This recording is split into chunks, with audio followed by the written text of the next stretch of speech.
Hilangnya nyawa warga Kota Bogor di usia yang relatif muda dan masih berstatus pelajar ini sudah masuk dalam kategori darurat kriminal. Nyawa begitu mudah direbut hanya untuk sebuah eksistensi di jalanan. Dan yang paling memprihatinkan, peristiwa penghilangan nyawa tersebut hanya selang beberapa bulan dari tahun kejadian sebelumnya. Apa yang terjadi dengan generasi emas bangsa ini? Apakah karena faktor keluarga, atau bisa jadi karena faktor lingkungan di sekolah, atau bisa jadi di luar sekolah, atau mungkin karena pengaruh media sosial? Semua pertanyaan ini harus segera kita jawab. Jangan sampai pembiaran ini menjadi pembenaran. Perlu solusi konkret dari pemerintah dan aparat penegak hukum, bukan hanya sekedar wacana semata. Dan yang paling penting, bagaimana keluarga mampu memberi rasa nyaman bagi anak di rumah. Ngabawan kami kali ini ingin mengetahui dan ingin mengedukasi. Apakah keluarga sudah memberi rasa nyaman pada anak? Dan kita pun ingin mengetahui sejauh mana peran orang tua untuk ikut berperan aktif melakukan pencegahan. Mari kita saksikan tayangan berikut ini. Ini yang terakhir. Lembaran hitam di dunia pendidikan di Kota Bogor kembali terjadi. Salah satu pelajar harus merenggang nyawa di tangan pelajar lainnya. Masih lekat di ingatan kita, kejadian serupa pernah terjadi tahun 2020 lalu.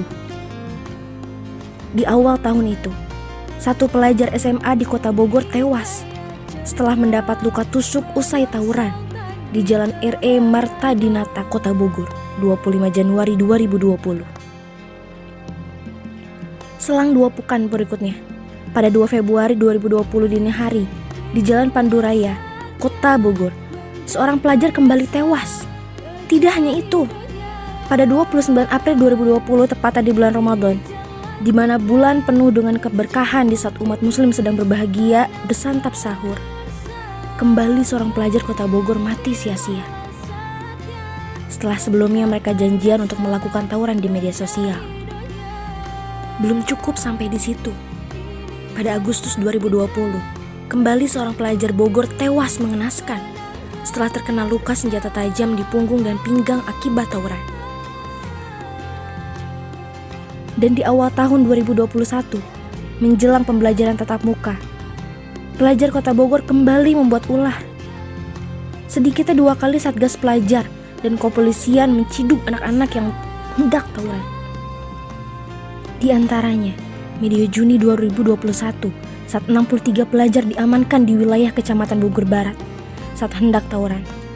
Hal yang sama terjadi pada September 2021, di mana 17 pelajar SMK diamankan Satgas dan pihak kepolisian lantaran kedapatan akan tawuran di kawasan Kecamatan Bogor Selatan. Sekelumit kisah yang tentunya sudah tidak pantas kalau kita sebut ini hanya cerita kenakalan remaja saja. Apakah Kota Bogor pantas menggunakan jargon kota ramah anak?